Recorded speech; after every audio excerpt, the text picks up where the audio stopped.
Most people will live their entire lives thinking their anxiety is random. They'll treat symptoms, they'll blame stress, they'll distract themselves endlessly, and they'll never realize they're repeating the same invisible pattern. The same thoughts, just in different words. The same fear dressed as new problems. The same tension returning at familiar moments, before decisions, before rest, before silence. Anxiety doesn't usually come from nowhere. It comes from somewhere you've been before. Your mind learned a response once, maybe during uncertainty, pressure, or emotional overload, and now it brings that response back automatically. Not because it wants to hurt you, but because it thinks it's protecting you. So every time life feels slightly similar, your body reacts first. Your thoughts follow. And you wonder why it feels impossible to escape. But here's the shift most people never make. They try to remove anxiety instead of recognizing its pattern. They fight it, suppress it, outrun it, and the pattern tightens. Because what you resist, your mind repeats. This audiobook isn't about forcing calm. It's about slowing down enough to notice what your anxiety has been trying to tell you all along. Once you see the pattern, it loses some of its power. If this resonates even quietly like this video, subscribe for deeper inner clarity and share it with someone who keeps asking, why does this keep happening to me? Sometimes freedom doesn't come from doing more. It comes from finally noticing the loop. Chapter 1. The loop you keep calling who I am. You've been living with anxiety long enough that it started to feel like a personality trait.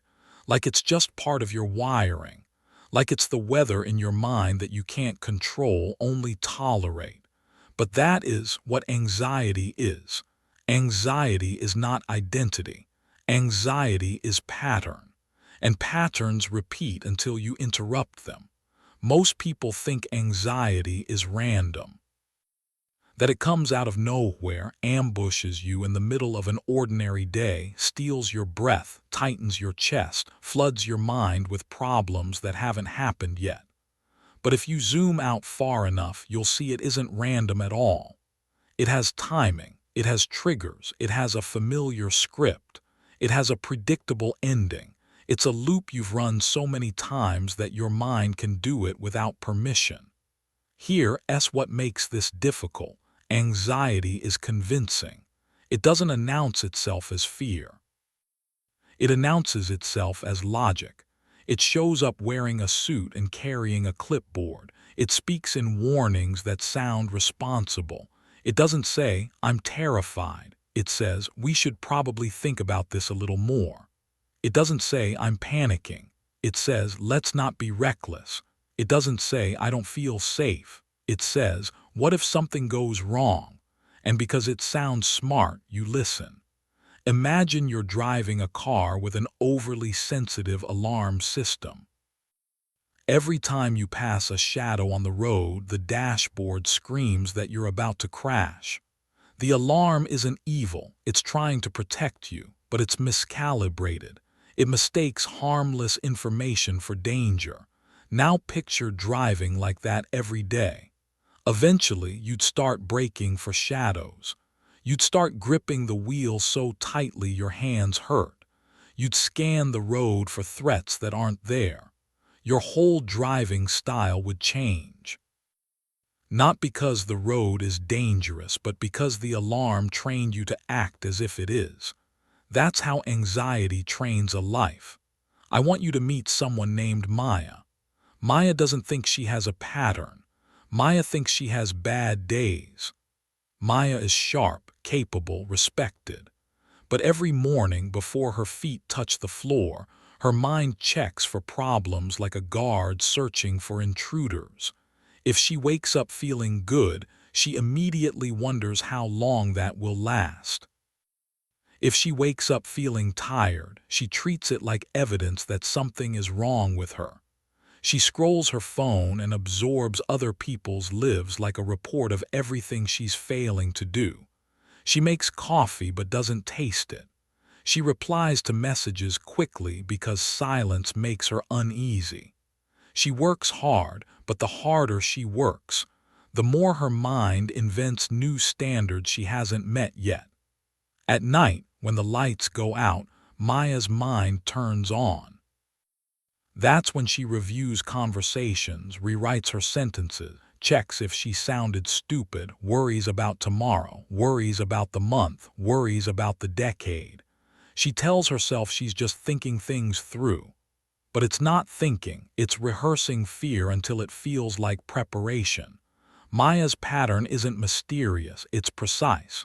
It starts with a sensation, a tightness, a slight discomfort, a small dip in mood. Then comes interpretation, this means something. Then urgency, fix it now. Then behavior, overanalyze, seek reassurance, avoid risk, control everything, replay the past, predict the future. Then exhaustion. Then the cruelest part, the mind looks back and says, see, you barely survived, good thing we worried, worry kept you safe. And just like that, the loop is reinforced. This is the genius of anxiety. It makes the very behaviors that keep it alive feel like survival. It teaches you that the alarm is necessary. It convinces you that without it, everything will fall apart. But let's speak plainly. Your anxiety has a pattern because your brain learned a strategy. At some point, worrying helped you feel in control. At some point, being hyper-aware helped you avoid embarrassment, disappointment, rejection, or pain. At some point, anticipating problems made you feel less powerless. The problem is that the strategy outlived its purpose. Anxiety is like a smoke detector that keeps going off because you made toast. It's loud, it's urgent, it's relentless. And you can live your whole life waving a towel at the ceiling instead of adjusting the sensitivity. Most people never adjust it. They just keep waving the towel. Here's the first disciplined truth you need to accept. Anxiety repeats what you practice. It doesn't repeat because you're weak. It repeats because your brain is obedient. Your brain is a learning machine. Whatever you do often, it wires deeper. Whatever you avoid often, it grows larger in your mind. Whatever you check repeatedly, you teach your nervous system is worth checking. So if you practice scanning for danger, you get better at spotting it. If you practice worst-case scenarios, you get faster at generating them. If you practice hesitation, you get comfortable with delay. If you practice reassurance seeking, you become dependent on external calm. If you practice running away from discomfort, discomfort becomes something you can't tolerate. And that's why the same anxiety keeps showing up in different costumes. You think it's new, but it's the same pattern with a different face. One day it's about your health, another day it's about money, then your relationship, then your career, then your future. But underneath all those topics is the same mechanism, your mind trying to predict uncertainty so it won't have to feel uncertainty. And that's the trap. Life is uncertain. You can't think your way out of uncertainty. You can only train yourself to live inside it without collapsing. There's a moment right before anxiety takes over that almost no one notices. It's the moment your body speaks before your mind creates the story. It's the first flicker of tension, the first change in breathing, the first shift in focus, the tiny tightening in your stomach that says something might be wrong. That moment is everything, because if you catch it, you can choose a different response. And that's what this audiobook is about. Not getting rid of anxiety forever. Not becoming some unshakable machine. This is about breaking the repetition, changing the pattern, rewriting the loop, training your nervous system to stop treating your own thoughts like an emergency. You don't need more motivation. You need more precision. You need to stop treating anxiety like a monster and start treating it like a mechanism. Maya didn't beat anxiety by waiting for it to disappear. She beat it by becoming a student of it. She stopped asking, "Why am I like this?" and started asking, "What do I do every time this shows up?" That shift turned her from a victim into a strategist. She started noticing her sequence, the exact order of events, the same internal moves like a dance she'd learned years ago. First, she felt the discomfort. Then she tried to outthink it. Then she rushed to fix it. Then she avoided something. Then she told herself she was safe because she avoided it. Then her world got smaller. Once she saw it clearly, she stopped worshiping the feeling. She stopped obeying the alarm. That's where your power is. Not in fighting anxiety, not in arguing with it, not in desperately trying to feel calm. Your power is in not repeating the behavior that keeps the loop alive. Because the loop needs your participation. It needs your attention. It needs your rituals. It needs your checking. It needs your avoidance. It needs your constant negotiations with what if. Without your participation, anxiety is just a wave of sensation that rises and falls. But with your participation, it becomes a lifestyle. If this audiobook is bringing you value so far, take a moment to like it, share it with someone who needs to hear this, leave a comment with your biggest takeaway, and subscribe to Prime Audiobooks for more content like this. Now, let's continue. Now listen carefully. Anxiety isn't the problem you need to solve first. Anxiety is the signal that you've been trying to solve life with control instead of courage. Control feels powerful, but it is fragile. It depends on everything cooperating. It depends on certainty. It depends on perfect timing, perfect outcomes, perfect preparation. The moment anything unpredictable shows up, control collapses and anxiety floods in to compensate. Courage is different. Courage is stable because it doesn't require certainty. Courage is the willingness to take the next step while your body screams that you shouldn't. This is why the most anxious people are often the most intelligent. Their minds can generate infinite possibilities, infinite consequences, infinite futures.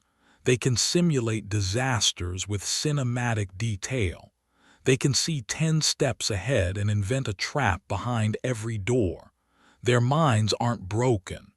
Their minds are powerful and undirected, like a high-performance car with no brakes. So here's the first action you're going to practice. Identify your personal anxiety pattern, not in a vague way, not in a poetic way, in a mechanical way. When anxiety hits, what is the first thing you do? Do you open your phone? Do you search symptoms? Do you rehearse what you'll say? Do you text someone for reassurance? Do you pull away from a conversation? Do you start planning your escape? Do you eat to numb it? Do you promise leads to perfection to make the fear stop? Your pattern is your autopilot response, and your autopilot response is what keeps anxiety familiar. Most people try to change anxiety by changing what they feel. That's backwards. Feelings change when behavior changes. Your nervous system learns from what you do, not from what you wish. So when the first tightness appears, your job is not to eliminate it. Your job is to stop doing the next familiar step. If your next familiar step is checking, you pause before checking. If your next step is asking for reassurance, you wait before asking. If your next step is avoiding the task, you take one small action toward it instead. Not because you feel ready, but because you're done being trained by the loop. Even one interruption begins the rewrite. Because anxiety expects the pattern to continue. It expects you to react. It expects you to submit to urgency. When you don't, it gets confused. It loses its rhythm, and that confusion is freedom.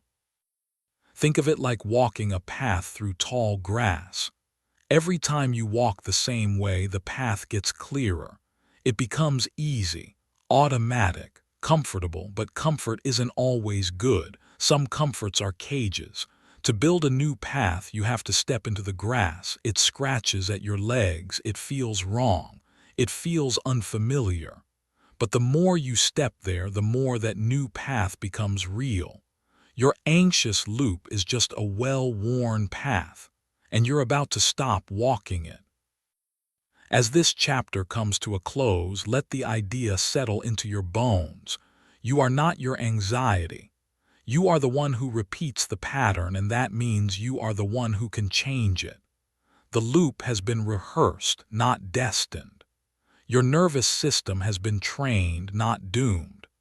So here are a few questions to carry with you as the audio fades into silence. Questions that don't demand perfection, only honesty.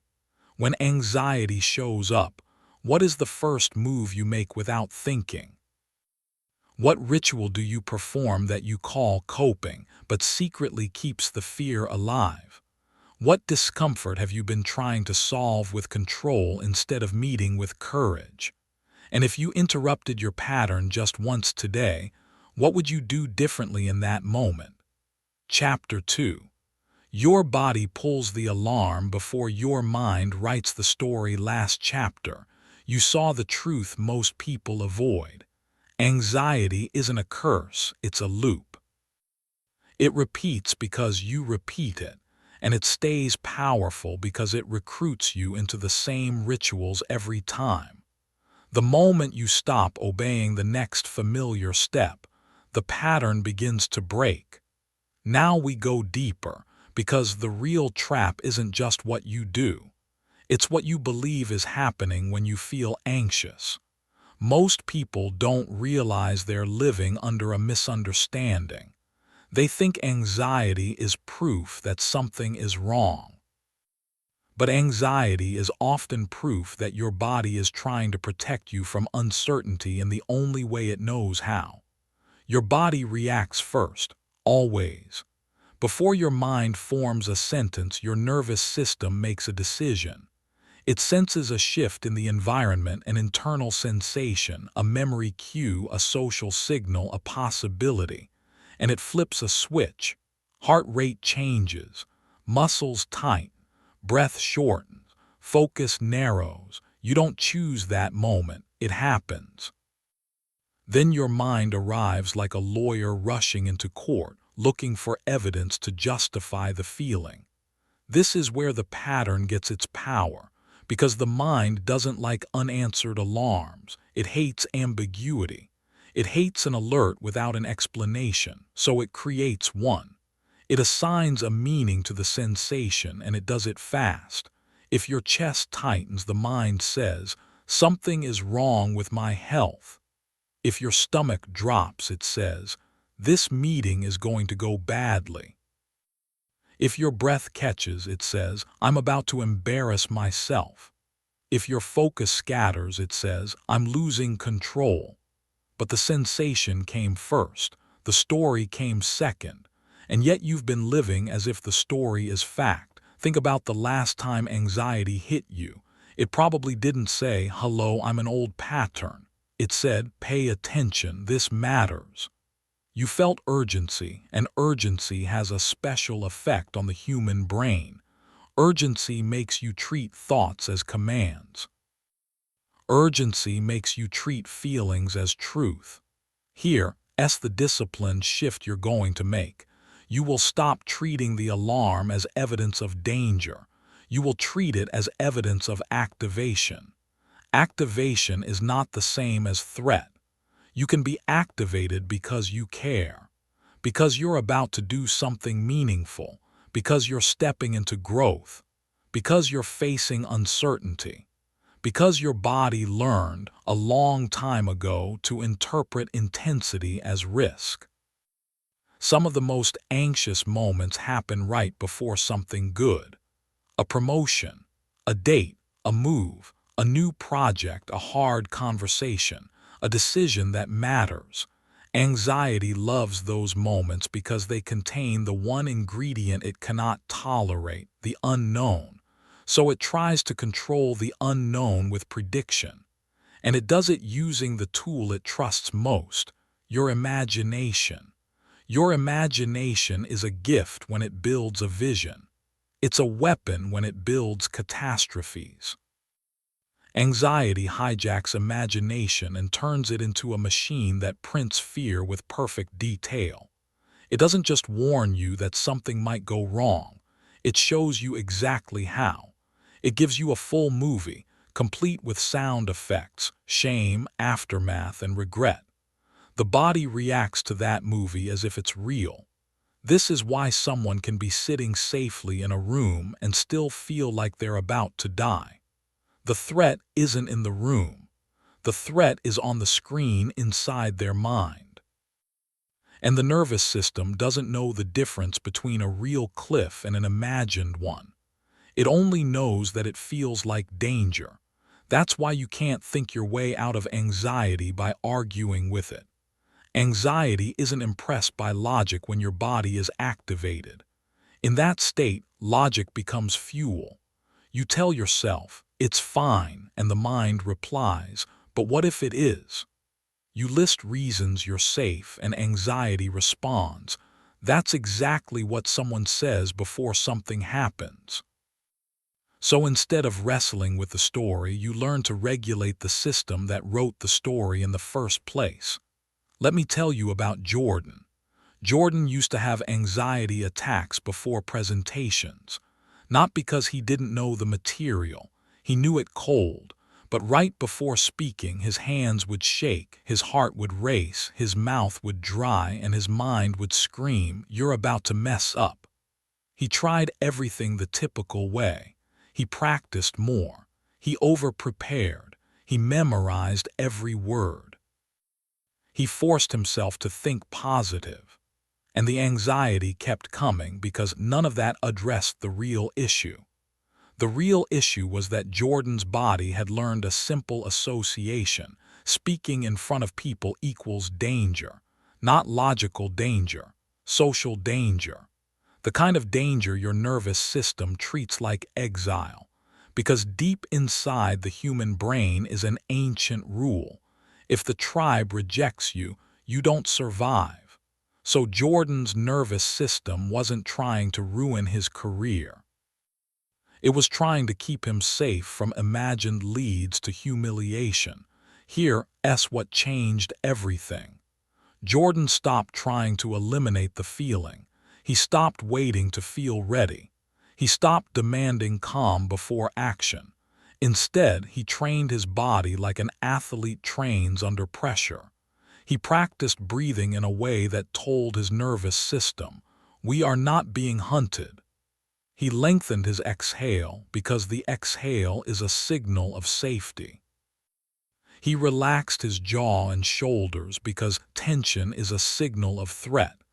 He grounded his feet and slowed his movements because speed is panic pretending to be productivity. Then he did something even more powerful. He relabeled what he felt. He stopped calling it panic. He started calling it activation. He told himself, "My body is powering up because I care. This is energy, not danger." And his system began to learn a new association. Pressure doesn't mean threat, pressure means performance. That's the lesson. Anxiety is not only mental, it is physical learning. Your nervous system remembers what your mind forgets. It remembers moments of fear. It remembers patterns of avoidance. It remembers the times you escaped discomfort and felt temporary relief. That relief is the most addictive drug anxiety has. You cancel plans and you feel better. You avoid a conversation and you feel better. You check your symptoms and you feel better for 10 minutes. You ask for reassurance and you feel better until the next doubt arrives. Each time you do that, you teach your nervous system, "Good job, that worked. Do it again." So the anxiety pattern deepens. If you want to change the pattern, you have to change what your body learns from your behavior. You have to teach it a new lesson. Discomfort is not an emergency. And this is where people get stuck because they think the goal is comfort. The real goal is capacity. Can you feel discomfort and keep moving anyway? Can you feel uncertainty and still take the next step? Can you feel the alarm and not obey it? Because the strongest people aren't the ones who never feel fear. They're the ones who don't let fear decide. Now I'm going to give you a practical tool you can use in real time when anxiety starts to rise. It's simple, but don't mistake simple for easy. When the alarm hits, do this internally. Name the sensation without adding a story, not "I'm going to fail," not "something is wrong," just the sensation. My chest is tight. My stomach is buzzing. My thoughts are speeding up. My hands feel warm. My breathing is shallow. Then tell the truth about what it means. This is activation. My nervous system is on. And then choose your next move like a disciplined person, not a frightened one. This works because it breaks the automatic marriage between sensation and catastrophe. It creates a gap, and inside that gap is your freedom. Most people live without that gap. They go straight from sensation to story to spiral. You're going to live differently now. Let's make this real with a common example. You send a message to someone you care about. Minutes pass. No reply. Your body shifts. A small tension appears, and your mind begins. Did I say something wrong? They're mad. They're losing interest. I'm not important. I'm going to be abandoned. Notice how quickly a silent phone becomes a life-threatening prophecy. But the truth is, you do know. You have incomplete information, that's it. And your nervous system hates incomplete information because it can't control it. So instead of tolerating the unknown, your mind fills it with pain. This is where maturity enters. Maturity is the ability to say, "I don't know yet," and not punish yourself for it. So in that moment, you name it. My chest is tight. My mind is racing. This is activation. Then you choose the next move that breaks the loop. You don't send another message to chase relief. You don't scroll their social media to investigate. You don't build a courtroom case in your head. You return to your life. You act like someone who trusts themselves to handle whatever comes because you do. That's what you're building here. Self-trust. Not the kind that says, "Nothing bad will happen." The kind that says, "If something happens, I will handle it." Anxiety shrinks when self-trust grows, because anxiety isn't just fear of outcomes, it's fear of your ability to survive outcomes. Here's another real one. You wake up with a strange sensation in your body, a headache, a tight neck, a flutter. Your mind reaches for the darkest interpretation. You open your phone, you search, you read worst-case results. Your body spikes. Now you feel worse, and you think, "See, I knew something was wrong." But what actually happened is you lit a match and blamed the smoke. The action you took created the fear you now think you discovered.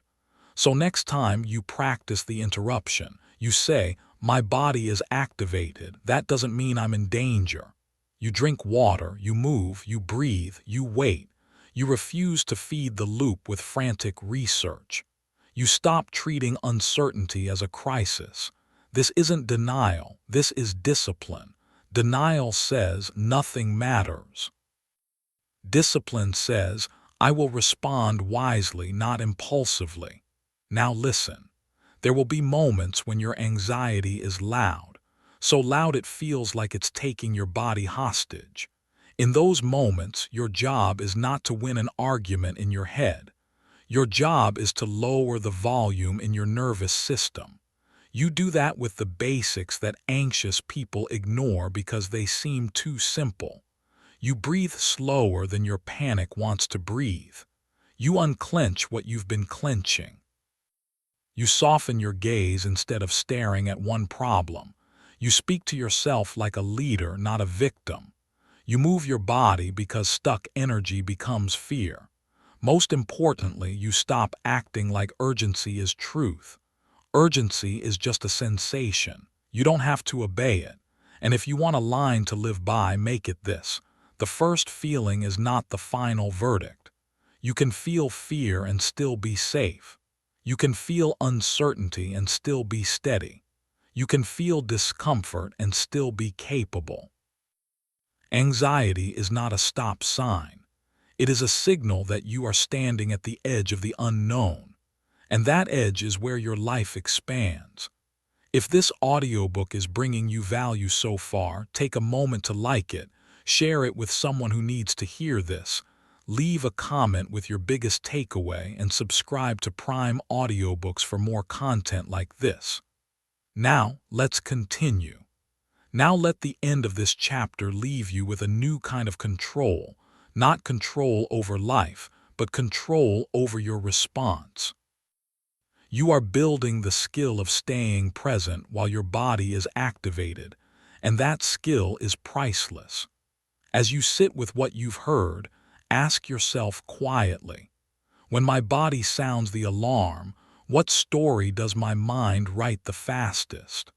What sensations do I treat as danger even when they're only activation?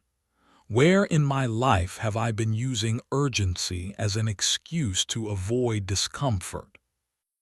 And if I practiced naming the sensation and choosing a disciplined next move, what would change about the way I show up tomorrow? Chapter 3. The rituals that feed the fire. You've already seen the loop for what it is.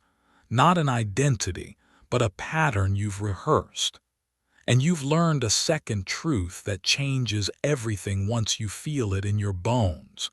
Your body pulls the alarm before your mind writes the story. The sensation comes first, then the meaning, and your power begins the moment you stop treating urgency like truth. Now we have to confront the part almost nobody wants to admit because it feels uncomfortable and personal. Anxiety doesn't survive on fear alone. Anxiety survives on your rituals. The tiny actions you do to feel better for a moment that quietly make you weaker for the next one. Most anxious people are not lazy. They're not undisciplined. They're often the opposite. They are high-effort people living with low peace. They try, they plan, they prepare. They overthink not because they enjoy it, but because they believe effort will buy safety. But anxiety doesn't reward effort, it rewards submission. And submission often looks like coping. I'm going to say this directly. The behaviors you use to calm anxiety are often the behaviors that keep it alive. Because anxiety is a deal maker. It offers you a trade. It says, do this right now and I'll give you relief. And that relief feels like oxygen. It feels like rescue. It feels like proof that you handled it, but it's a loan. And anxiety always collects interest. If you want to break the pattern, you need to recognize the hidden structure behind almost every anxious habit. It goes like this. Discomfort appears, urgency rises, ritual begins, relief arrives, and the brain learns that the ritual is necessary. That learning is the trap. Take reassurance seeking. It's one of the most common because it's socially acceptable. It looks harmless. You ask a friend, do you think it'll be okay? You ask your partner, are we okay? You ask your boss, was that good? You ask someone you trust, do you think I'm overthinking? Reassurance is not evil, but dependence on it is. Because each time you ask, you tell your nervous system, I can't handle uncertainty unless someone hands me certainty. And what happens the next time uncertainty appears? Your system panics faster because it already believes you can't carry it alone. Relief becomes a leash. You start needing the external voice to quiet the internal storm, and then anxiety evolves. It stops being fear of the situation and becomes fear of being without reassurance. Another ritual is checking. Checking your phone, checking your email, checking your symptoms, checking your bank account, checking if they read your message, checking your calendar again and again. Checking because if you don't check, you feel exposed. Checking is a form of control, and control is anxiety's favorite disguise. But when you check repeatedly, you teach your brain that the world is unsafe unless you constantly monitor it. You become a security guard in your own mind, pacing the same hallway all day long, waiting for a threat to appear. And when you don't find one, your brain doesn't relax. It says, "Good, stay alert." That means the checking is working. So you keep checking. Then there's avoidance. Avoiding the conversation, avoiding the responsibility, avoiding the decision, avoiding the gym, avoiding the opportunity, avoiding the risk. Avoidance is the sweetest relief because it works instantly. You avoid and the discomfort drops, your body thanks you, your breath returns, your mind quiets. But that relief is not healing, it's training. Because now your nervous system learns that the avoided thing is dangerous enough to run from. So the next time it appears, your anxiety spikes earlier and louder to make sure you run faster. Avoidance doesn't remove fear. It teaches fear where to live. I want you to understand this deeply. Anxiety doesn't grow because situations get worse. It grows because your world shrinks. And shrinking happens one ritual at a time. Let's talk about Leo. Leo was the kind of person everyone thought had it together. He worked hard. He stayed organized. He showed up. But inside, his mind was a courtroom. Every decision was a trial, every outcome a potential conviction. He couldn't relax unless he knew what was coming next. The future felt like a hallway filled with doors he needed to open early, so nothing could surprise him.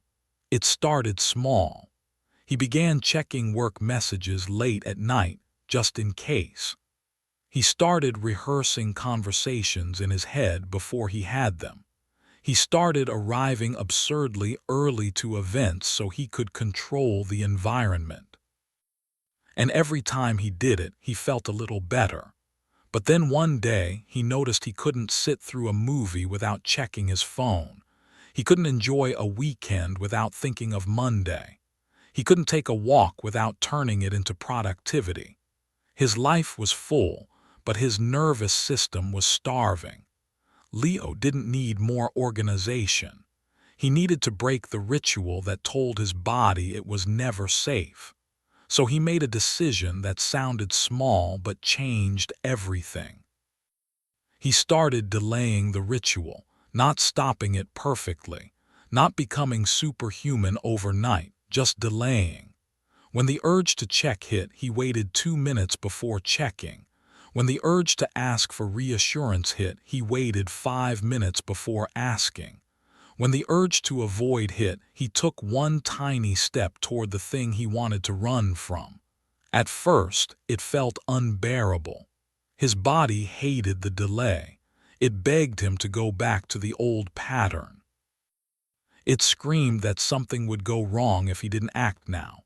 But here's what Leo learned. The urge is a wave. It rises, peaks, and falls.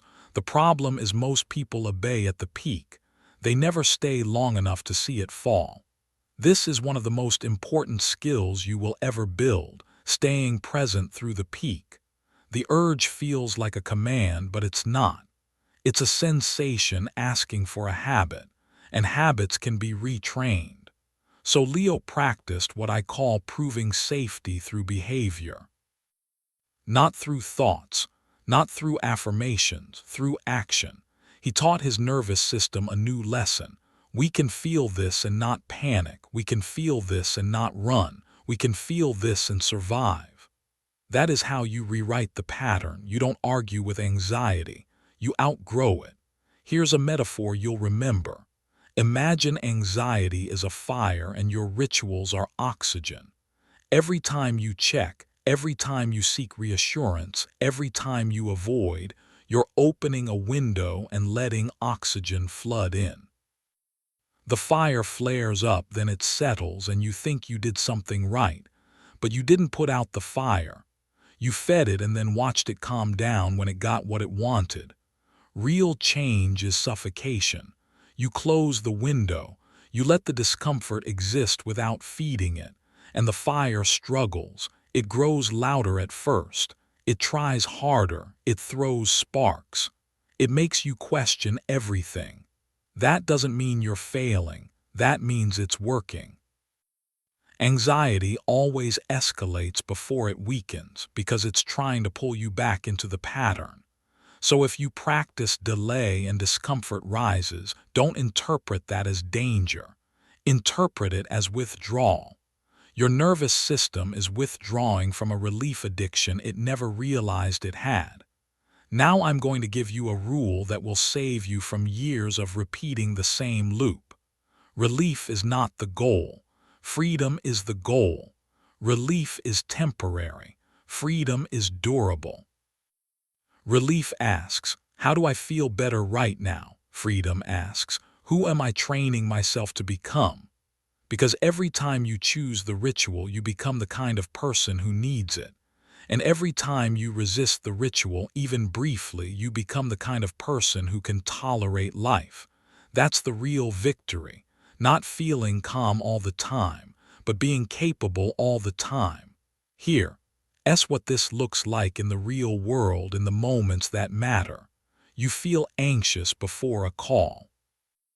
The ritual is to postpone it, to perfect your script, to stall until you feel ready. The new move is to start anyway, even while activated, because action teaches safety faster than thinking ever will. You feel anxious after sending a message. The ritual is to check repeatedly, to interpret silence as rejection, to chase reassurance.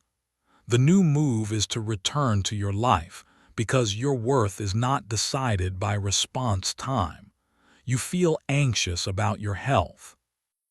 The ritual is to research endlessly, to scan your body all day, to obsess over worst-case outcomes. The new move is to respond with wisdom, not panic. Drink water, rest, observe without spiraling. Give time a chance to be normal again. This isn't about being careless. It's about being unenslaved. Let me make something clear. Breaking rituals will feel like you're taking your hands off the steering wheel. You will feel exposed. You will feel irresponsible. You will feel like you're letting something dangerous happen. That feeling is not truth. That feeling is your nervous system protesting the loss of control. The old you believed control was safety. The new you will learn that courage is safety. Courage doesn't mean you're fearless. It means you do the right thing while your body begs you to do the familiar thing. And now we come to the most important practical step in this chapter. Choose one ritual to interrupt. Not 10. Not everything at once. One. The one that shows up the most. The one that steals the most time. The one that makes your life smaller. For some people, it's checking. For others, it's reassurance. For others, it's avoidance. For some, it's mental rumination, spinning in thought for hours as if thinking longer means living better. Pick one. Then build your practice around delay. Delay is your weapon because it breaks the automatic nature of the pattern. It inserts choice into a place where anxiety expects obedience. 2 minutes. 5 minutes. 10 minutes. Not because the numbers are magic, but because you are proving to yourself that you can carry discomfort without collapsing. And once your nervous system learns that, it starts to settle faster. It stops panicking as quickly. It stops demanding rituals as urgently. Not because life became safer, but because you became stronger. This is the path. Not comfort, but capacity. If this audiobook is bringing you value so far, take a moment to like it, share it with someone who needs to hear this, leave a comment with your biggest takeaway, and subscribe to Prime Audiobooks for more content like this. Now let's continue. And now, as you step out of this chapter, don't just think about what you've heard. Feel it. Let it sharpen you. Let it challenge you. You are not here to manage anxiety politely. You are here to stop being trained by it. So ask yourself, quietly and honestly, what ritual do I repeat the fastest when discomfort appears? What do I call coping, that is actually feeding the loop? Where has avoidance made my world smaller without me noticing? What would it look like to delay the ritual long enough to watch the urge rise and fall? And if I practice choosing freedom over relief just once today, what kind of person would I be training myself to become? Chapter 4.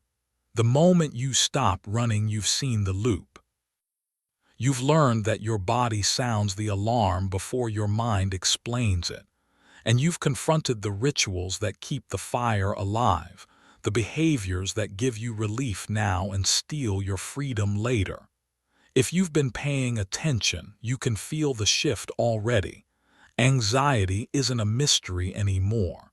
It's a mechanism. And mechanisms can be retrained. But there's a point where understanding stops being enough, because you can know your pattern and still repeat it. You can recognize your rituals and still obey them. Real change happens in a specific moment, the moment you stop running, not forever, not perfectly, but right now. That moment is called exposure, not the dramatic kind you see in movies, not forcing yourself into extremes. I'm talking about the disciplined practice of meeting discomfort on purpose in controlled doses until your nervous system learns the truth it's been refusing to believe. The truth is simple. Discomfort is survivable. Anxiety tells you discomfort is a warning to stop, but that's not always true. Often, discomfort is just the body reacting to growth. It's the burn in your muscles when you lift something heavier than last week. It's the ache in your lungs when you run farther than you're used to. It's the trembling in your voice when you speak the truth after years of hiding. You don't get stronger by avoiding the burn. You get stronger by staying with it.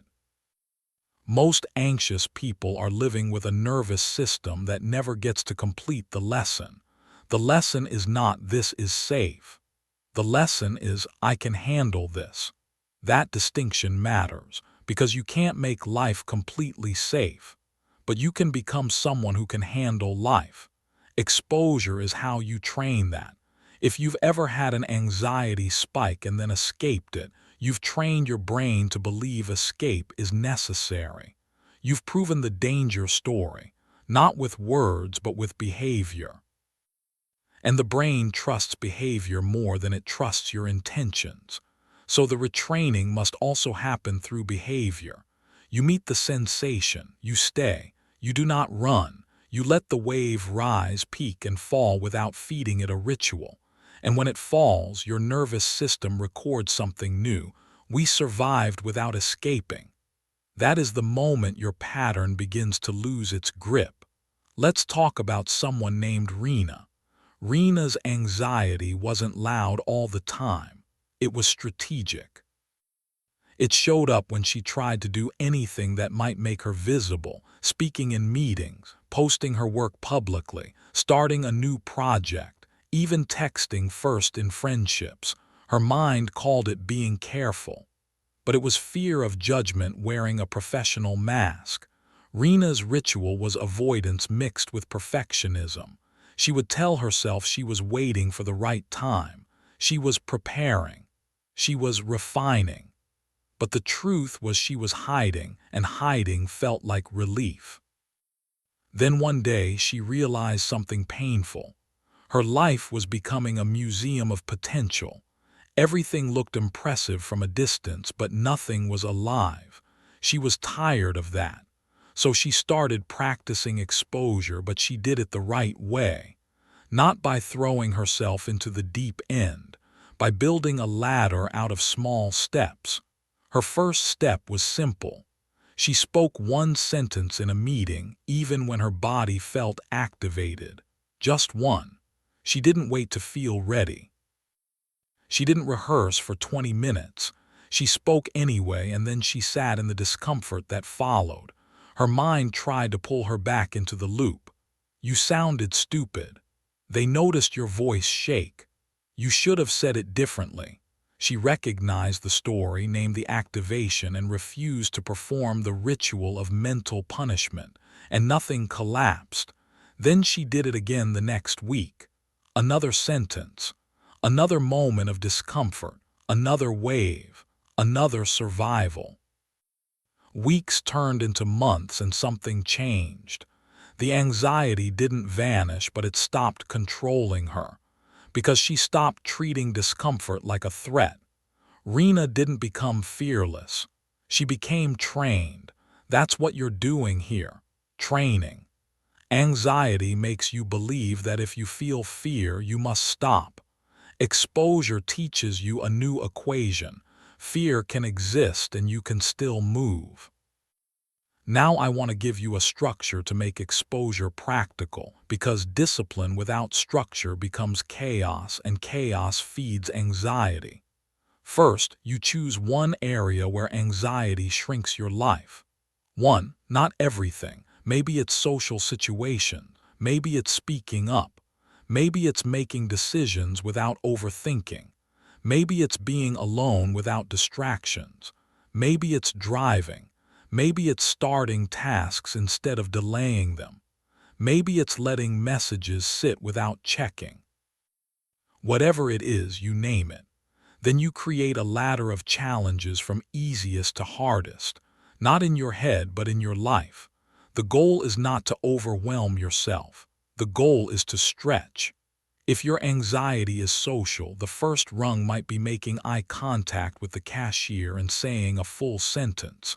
The next rung might be sending a message first to a friend, then joining a small gathering, then staying 5 minutes longer than you want, then speaking up in a group. You build it step by step.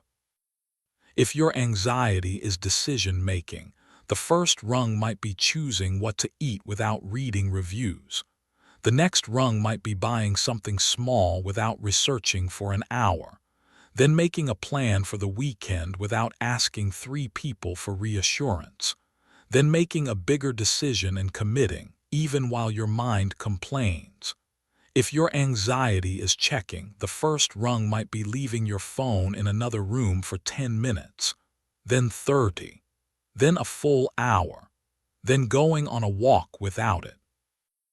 Each rung teaches your nervous system. We can be uncertain and still be okay. Now here's the key that makes exposure actually work. You don't do it to feel better. You do it to get better at feeling. Because if you do exposure to feel better immediately, you'll quit when you don't. And you often won't feel better at first. You may feel worse. That's normal. That's your system adapting. Your job is to stay long enough for the wave to fall. This is why so many people struggle.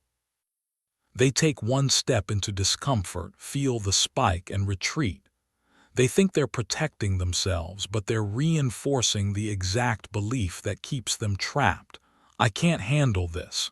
Exposure is how you prove you can. You don't prove it with talk. You prove it by staying. Let's make this even more real. Many anxious people have a habit of leaving situations early. They're at a gathering and they start feeling activated. Their mind says, "You're awkward, you're failing. Everyone can tell."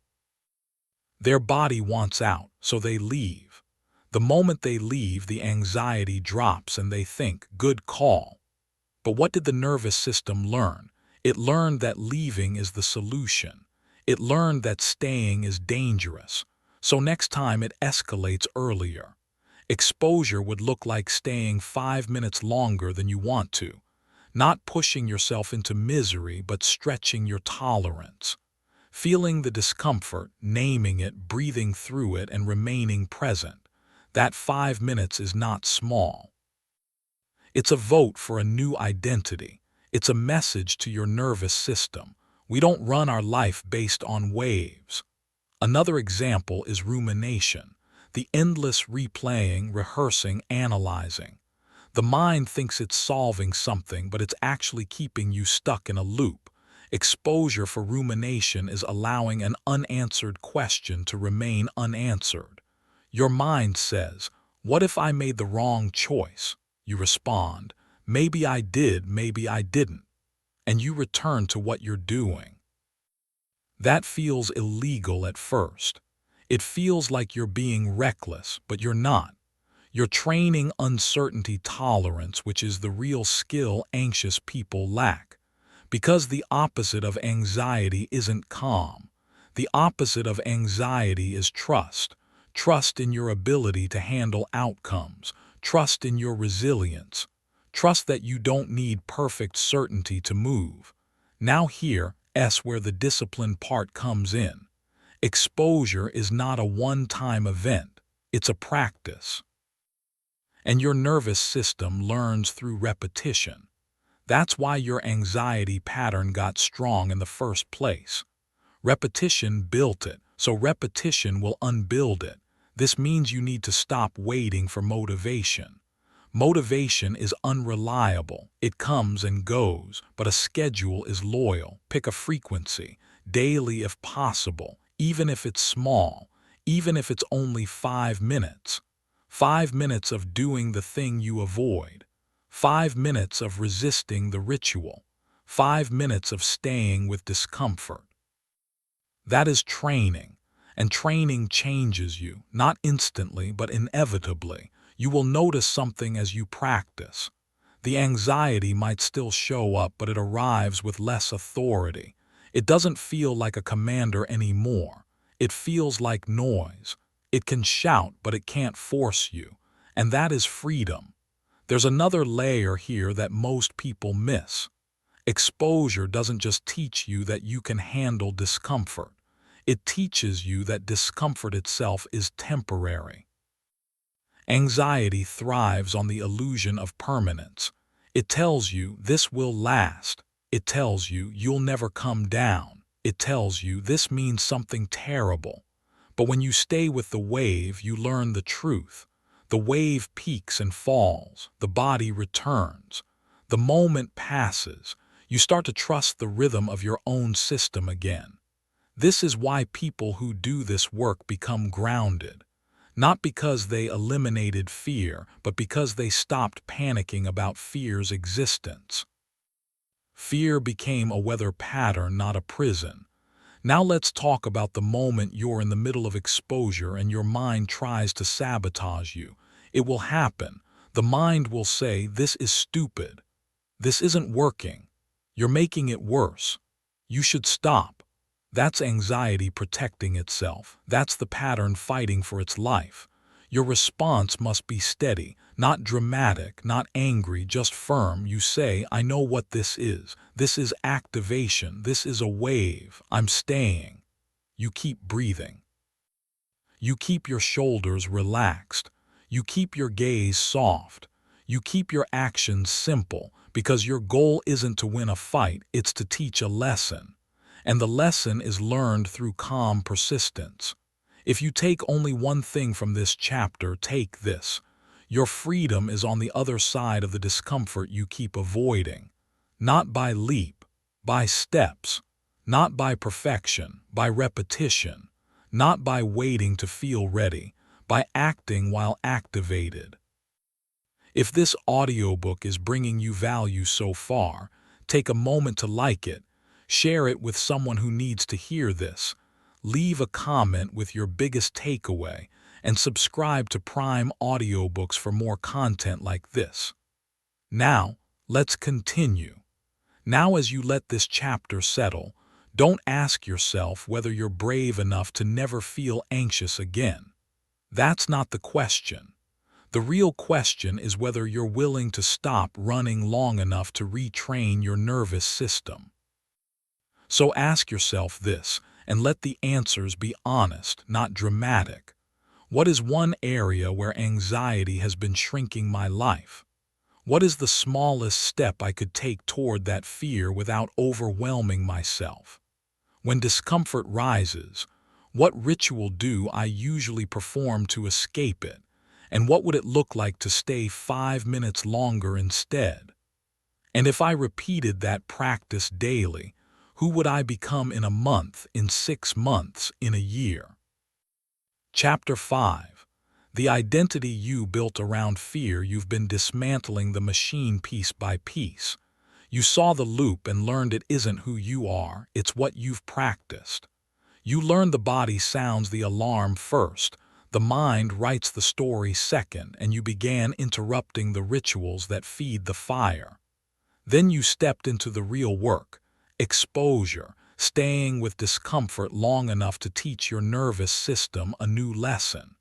You're not chasing comfort anymore. You're building capacity. Now we take the final step before everything changes, because anxiety doesn't just live in your body and habits, it lives in your identity, the version of yourself you quietly became while trying to stay safe. This is the hidden layer most people never confront.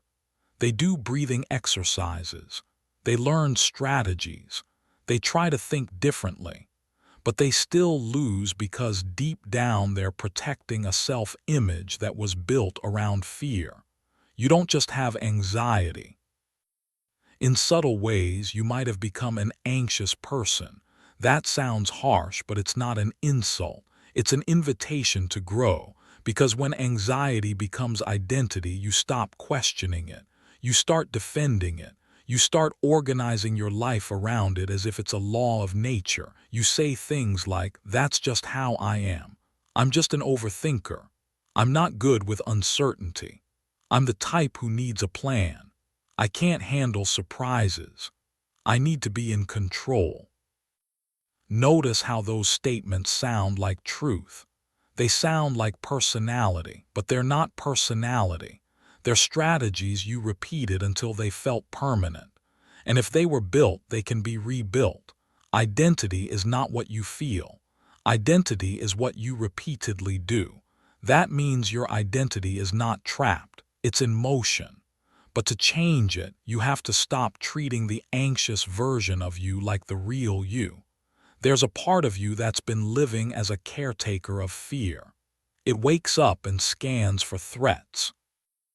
It tries to predict. It tries to prevent. It tries to control. It thinks it's keeping you alive. This part isn't evil. It's loyal. It's been working overtime for years. But loyalty is not the same as leadership. A loyal guard can still make a terrible leader, because anxiety doesn't lead you toward life. It leads you toward safety. And safety is not the same as living. Living requires risk. Living requires uncertainty. Living requires exposure. Living requires discomfort. So at some point, you have to decide who is in charge. Not your feelings, not your fear. You. This is where disciplined people separate from everyone else. They stop negotiating with their fear as if it has equal authority.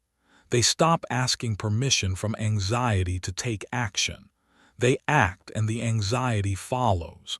There's a story that explains this clearly. Imagine you have two roommates in your head. One is a panicked security guard, constantly yelling about threats. The other is a calm commander focused on direction.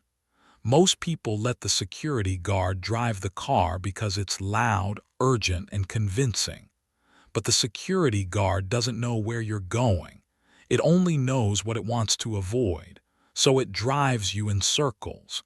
The commander knows the destination. It knows what matters.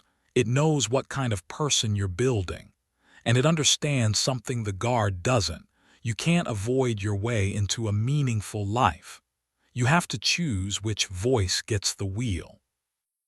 And here's the important part. You don't choose that in a motivational moment. You choose that in ordinary moments.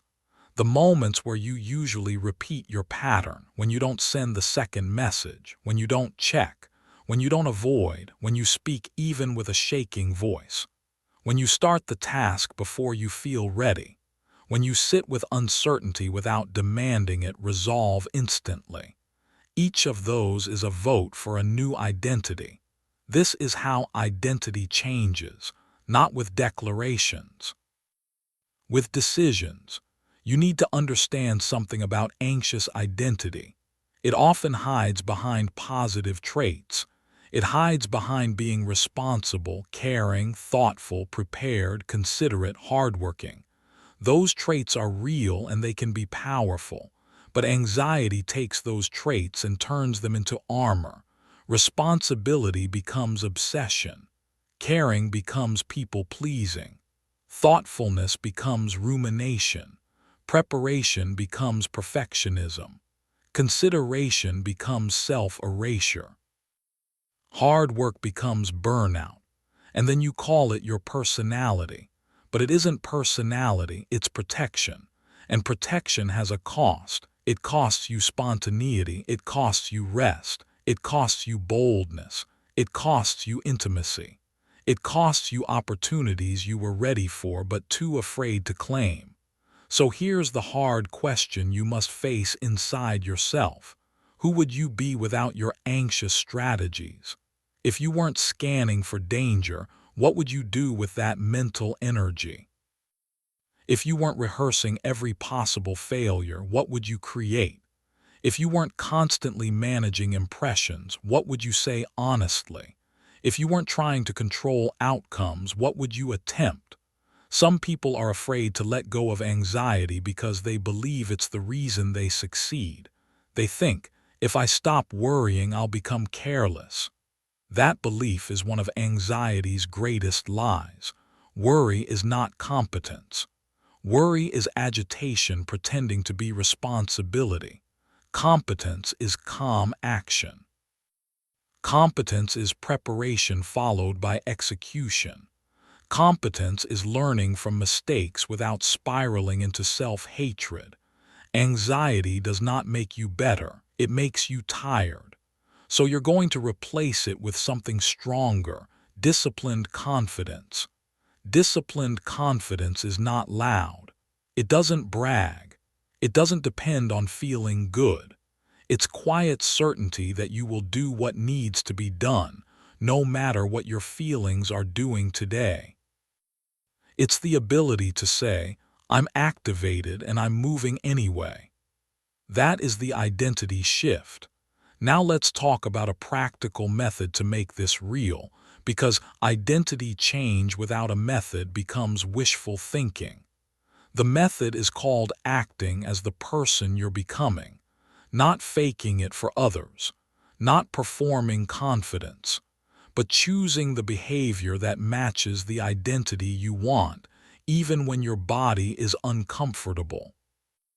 Ask yourself in the moment not as a journal prompt but as a command. What would a steady person do right now? A steady person would breathe and slow down, not sprint mentally. A steady person would answer messages without desperation. A steady person would make a decision and commit, not spin endlessly. A steady person would tolerate uncertainty without panicking.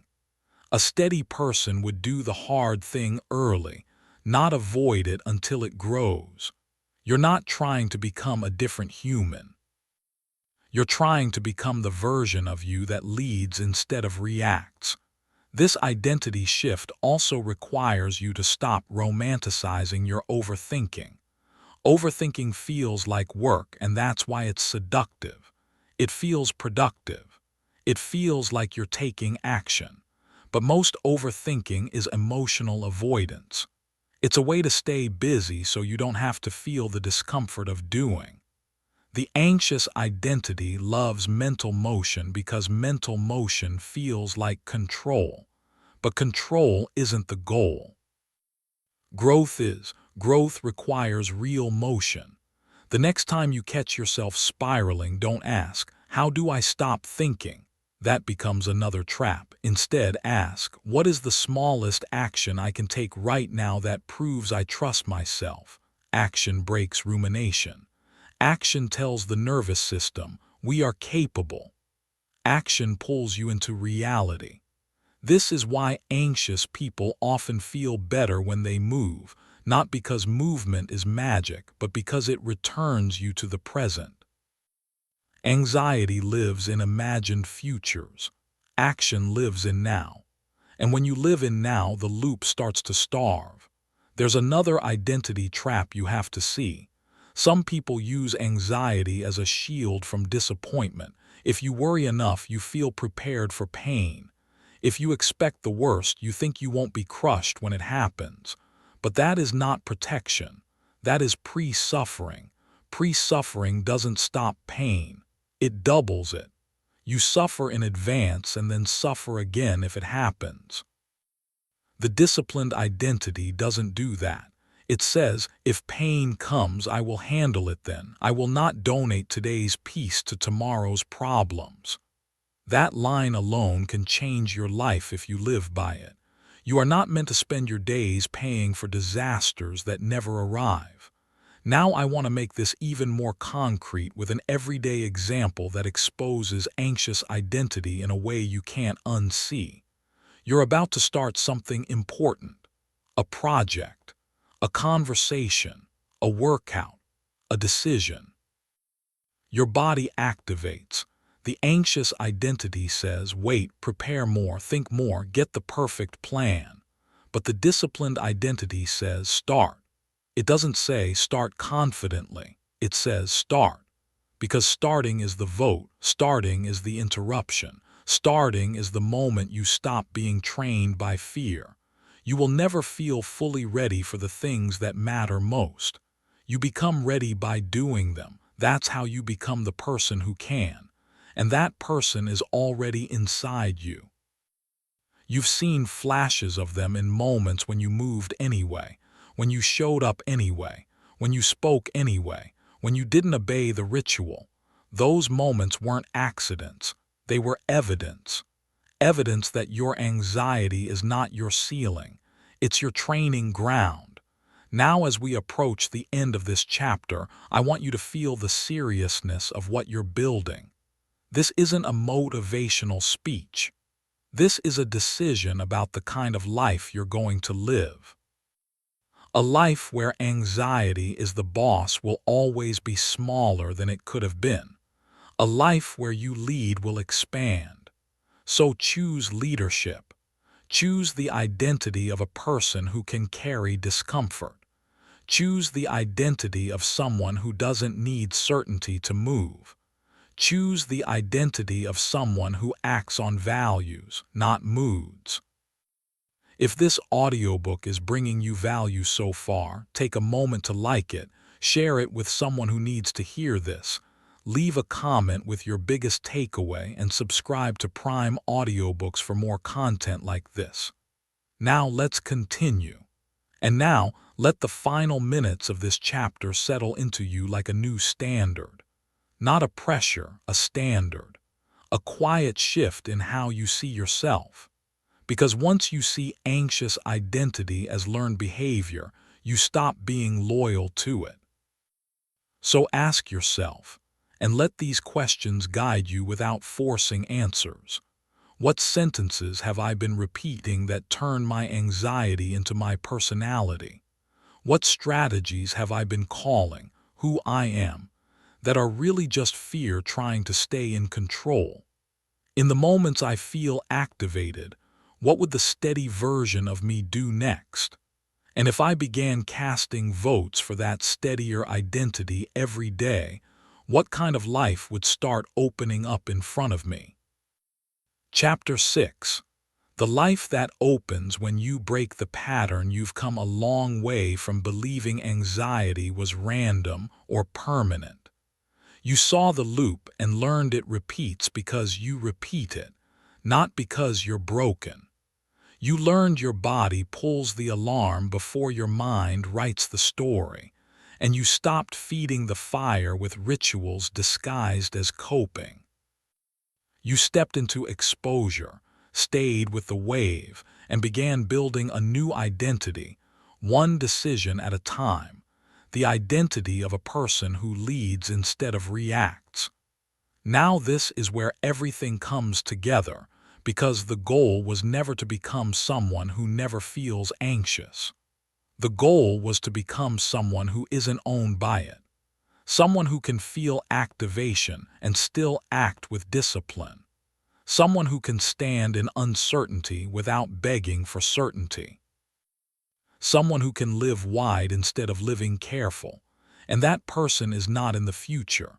That person is built in the next moment.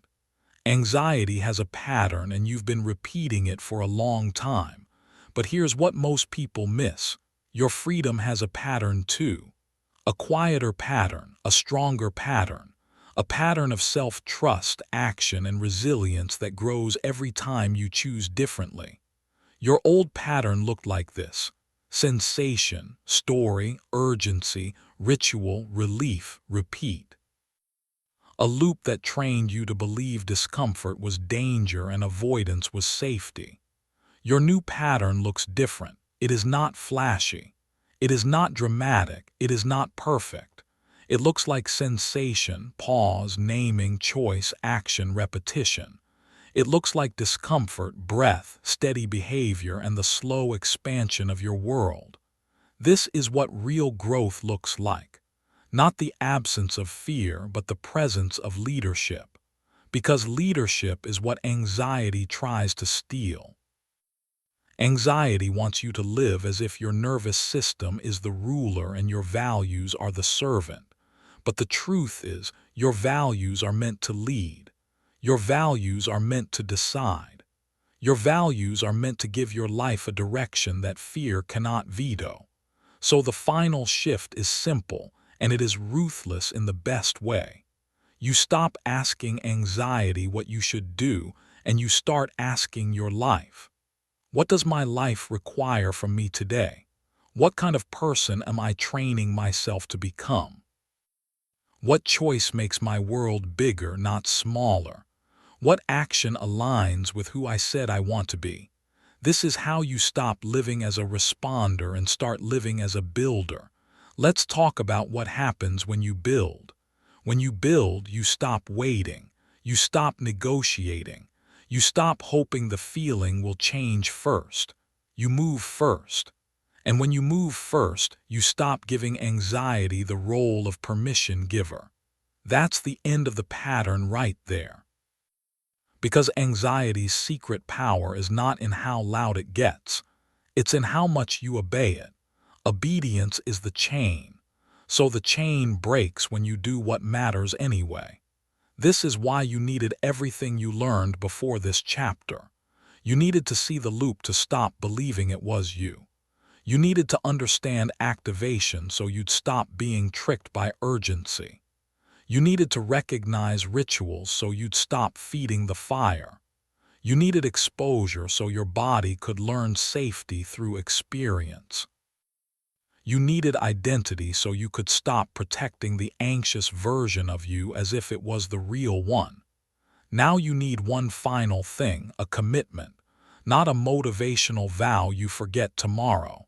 A commitment you live in your behavior. Here it is. You will never again confuse discomfort with danger. That doesn't mean you'll be reckless. It means you'll stop treating the feeling of fear like a prophecy. Fear is not a forecast. It is a sensation. And sensation is not authority. Now let's talk about the life that opens when you break the pattern, because you need to see what you're working for. When you stop running, your days change. Not overnight, but steadily. You wake up and you don't scan for disaster as your first ritual. You feel whatever you feel and you still move forward with your morning. You take action without waiting for emotional permission. You do the hard thing early because you understand that avoidance is expensive. You start to tolerate silence. You stop chasing instant answers. You let messages sit without making it mean something about your worth. You stop turning small unknowns into life-threatening stories. You begin to experience something you may not have felt in a long time: space.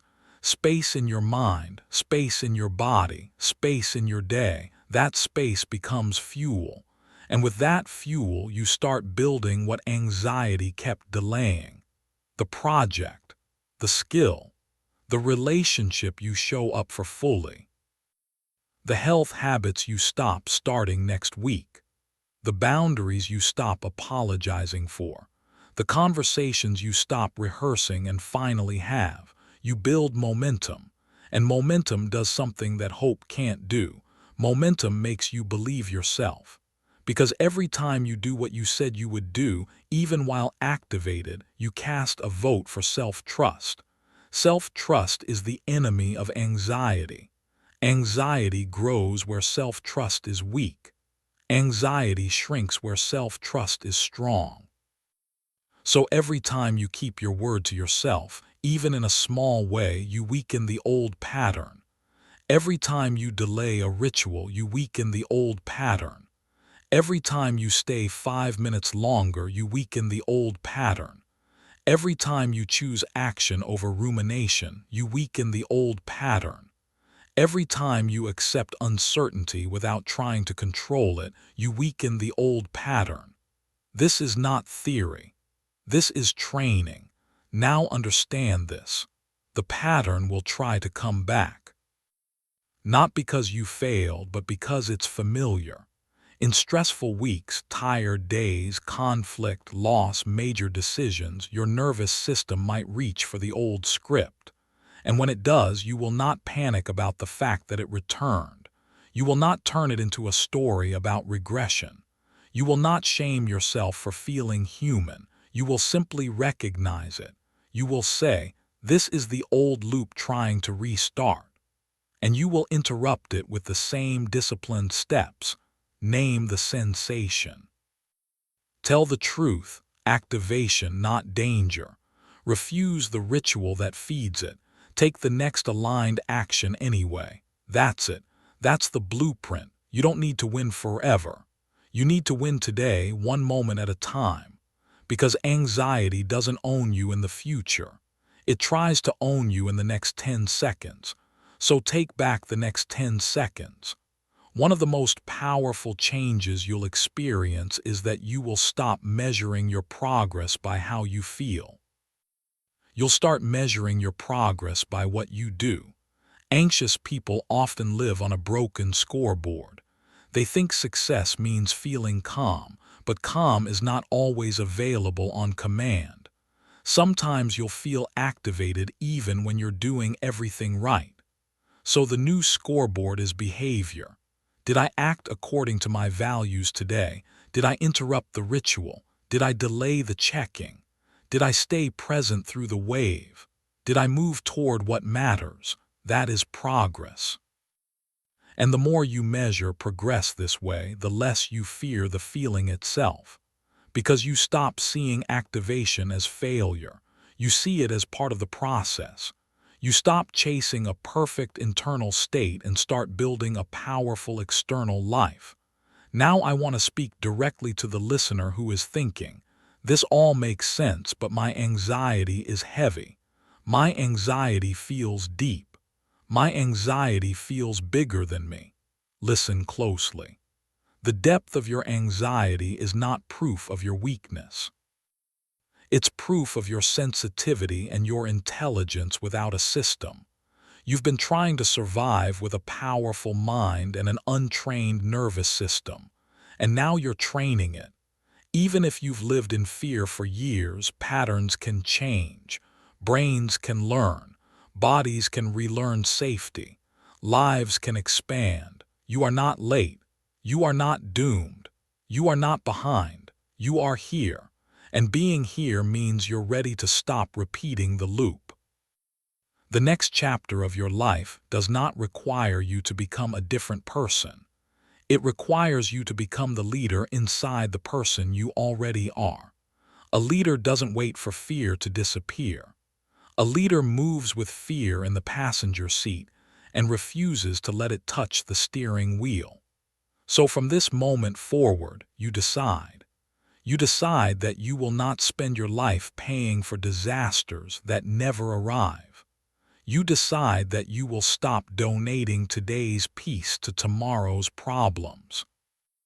You decide that you will stop shrinking your life to fit inside your nervous system's comfort zone. You decide that you will expand your nervous system to match the life you want. That's the real mission. And it's not accomplished with one big dramatic leap. It's accomplished with relentless small integrity. One choice at a time. One interruption at a time. One act of courage at a time. Now I want you to picture something. Picture your anxiety pattern like a worn road in the grass, carved by repetition. For years, your feet have gone there automatically. But now, every time you choose differently, you step into the grass beside it. It feels unfamiliar. It scratches. It resists. But after enough steps, it becomes a path. And one day you'll look back and realize the old road is still there, but you don't take it anymore. Not because it vanished, but because you changed. You built a new default. That is what you're capable of. If this audiobook is bringing you value so far, take a moment to like it, share it with someone who needs to hear this, leave a comment with your biggest takeaway, and subscribe to Prime Audiobooks for more content like this. Now let's continue. Now let's end the way disciplined people end. Not with a soft landing, but with a call to action that respects your potential. When this audio stops, don't just feel inspired. Pick one thing, one ritual you will delay, one discomfort you will face, one step you will take that proves you are done being trained by the loop. Because your life does not change through understanding. It changes through repetition. You are not here to manage anxiety politely. You are here to break the pattern. So ask yourself, and let these questions burn clean and clear inside you. What is the first ritual I reach for when I feel discomfort? And what will I do instead the next time it hits? Where have I been confusing urgency with truth? And what would it look like to pause and lead? What part of my life have I been shrinking to avoid discomfort? And what is the smallest step I can take to expand it today? If I acted like the steady version of me for the next 24 hours, what choices would I make? What would I stop doing? What would I finally start? And when the wave rises again, as it will I obey it the way I always have? Or will I stay, breathe, and prove to myself that I can handle it?